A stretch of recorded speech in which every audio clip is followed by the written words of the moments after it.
Welcome back to Point of Focus, and today we have two interesting young people from the Full Gospel Businessman Fellowship International Youth Arm in Trinidad and Tobago. We have today Miss Chelsea Hakim, Krista Hakim. Thanks for coming, Krista, and Mr. Andrew Ramlagan. Thank you so much for joining me today, Andrew. And today these young people are going to tell us the great work that they are doing in our nation and the Caribbean. So they're going to share their experiences as such with us. And for you young people looking on, this is very important that you hear their stories. It's amazing. It was mind-blowing to me, the challenges that they face and how they were able to overcome it. And I would like you to pay special attention to it. Today I'm going to ask you, Andrew, to share some of the experiences. Now, you as a young man growing up and, all of that, tell me a little of what you're pursuing currently. Okay, well, currently I'm pursuing mechanical engineering. I'm doing my diploma. This is my final year in the diploma, and after diploma, I'm wishing to pursue it to the degree. Okay, well, that's very interesting. And Krista, what are you pursuing currently? Well, currently I'm working with the Ministry of Transport. I wish to pursue something in graphic design. I haven't known what I wanted to do for a while, and it's really God, I think, directed me after all this time, about 5 years. So that's a testimony. Well, that's very good. And we're going to get straight into it. So, a while back, you told me of the experience you had, and I would really like you to share it with our viewers. So let's go more into, you as a young man growing up, some of the challenges you faced, and what came out of it, how you were able to deal with it, and, how you were able to overcome it. So, it's all yours. Okay, growing up, I was exposed to, I would say, failure a lot at a young age. At the year 12, first tasted alcohol, but wasn't really a frequent user up until around Form 4, when it was all about the party life, drinking, smoking. Then it progressed from casual drinking to smoking to heavy marijuana use. And since most youths just do it these days because everybody doing it is the party life, the nightlife. That was all it's about. But when you realize and you put your priorities together and you realize that you have to think about tomorrow rather than just tonight, that's when I realized that this wasn't for me, because that life, I wasn't gonna get education, a job, anything positive out of it really. So that's when I really started to count on God, focus. But how long was that period where you experienced marijuana and the alcohol and liming and so forth? I would say that period would be about 3 years? About 2 to 3 years. 2 to 3 years. Constant. And were your friends, the people that you surrounded yourself, to see likewise? Yeah, likewise. But as you start to change and evolve as a person, and your personality change and you start to mature, you realize the company start to drop. So, and you'll find yourself in a different atmosphere with people that rather motivate you than bring you down. But what really pushed you into that direction? I believe it was mostly religious. It was like my prayer life. As your prayer life increases, your desire to be of the world and to do these things decreases. So as your relationship with God grows stronger, your urge to do these things, it just fades away, and the hunger for God, you could apply that to focus in your schoolwork, whatever in education, working, just your lifestyle. And has that been very beneficial to you? Of course, grades went up, physically healthy as well, It is not just about your mental health, your physical health goes up, your spiritual health goes up. And let's talk about the challenges that you faced. You said that based on certain challenges, it led it to you smoking and all of that.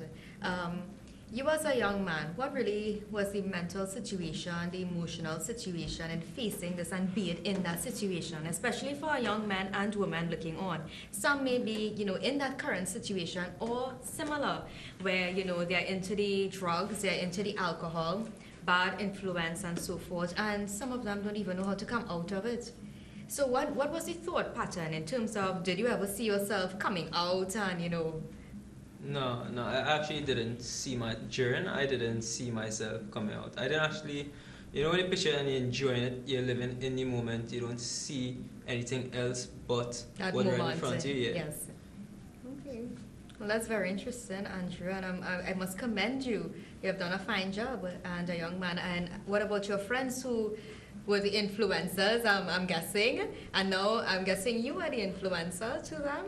Yeah, well, you know, there's only so much you could try to a person because to make a change, you have to be willing, you have to want the change. But as being a shoulder, as a pillar of support for my friends, of course, all my friends, they could call on me at any point and I'd be there for them.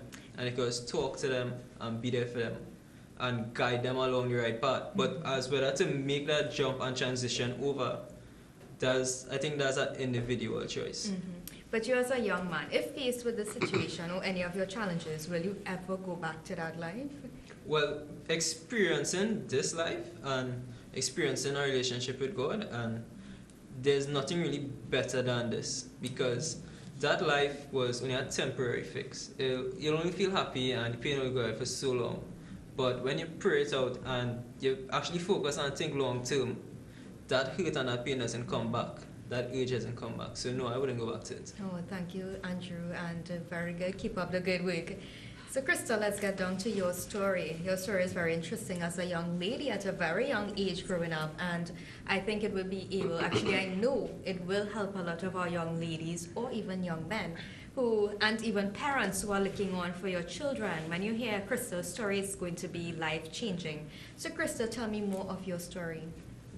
Well, firstly, I want to say I have 3 younger sisters, so I am the influencer, I guess you could say. And I grew up in a Christian home. Both my parents are missionaries, and they go to those people who have not heard the word of God, who don't even have access to it. And we grew up in a happy Christian home for, well, my whole life. And I just want to say that even though you grew up in a Christian home, your parents are not you. You are responsible for your own decisions. Everything is on you. You are responsible for you. And nothing your parents do could overcome what you decide to do for yourself. And growing up from when I was really young, probably around 6 or 7, I was introduced into like things under the umbrella of sexual immorality. So that is like lust, masturbation, pornography. And I was not introduced into it in a formal setting. I used to just watch television. And I think that is the heartbreaker, because every parent lets their child watch television. And that is building the foundation for our children. And I don't think there's ever anything. Children always know. They're not smart. They're not stupid. They always know. They're always smart. And I don't think it's right to put them down and say, "Oh, they're not ready for that."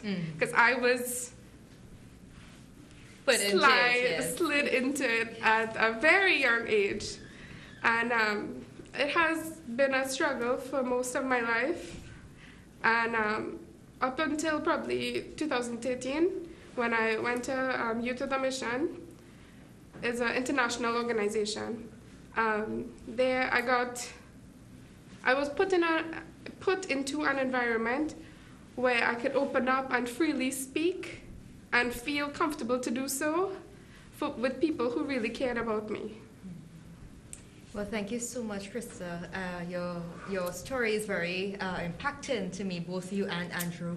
And of course, I want to thank you so much, and continue to be an inspiration to our young people out there who are going through similar situations, and speak out, be the voice for this nation, because we need a voice for our young people. Just quickly, we're just going to touch on the organizations you're affiliated with, the FGBMFI Youth, and it's great that you're doing an impact. So what we're going to do is we're going to invite you again to speak, And I'd like to thank you so much for joining us, Krista. Thank you. And thank you so much, Andrew. It has been a pleasure. Thank you to our viewers. I'd like to thank you for tuning in to Point of Focus today. Special thanks to Ms. Tara Jackman, Mr. Sanjeev Badur Singh, to Ms. Krista Hakim, and Mr. Andrew Ramlagan. And to you, our viewers, you can contact us if you would like to send in any questions or you would like to be on the show at Point of Focus on Facebook. Thank you. I'm Sarah Nangu, and thank you for joining us.